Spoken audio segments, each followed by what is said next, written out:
தேனாபிஷேகம் பாலாபிஷேகம்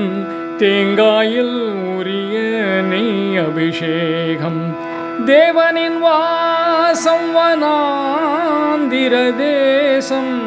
தேடி வருவோர்க்கு அன்பே விசேஷம்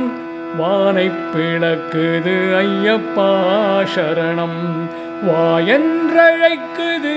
ஜோதி ஸ்வரூபம் பாராது இருந்தால் வாராது புத்தி பார்த்த பின்னாலோ மாறாது பக்தி ஆண்டாண்டு தோறும் சபரிக்கு செல்வார் அன்றாடம் வருத்தும் கவலையை வெல்வார்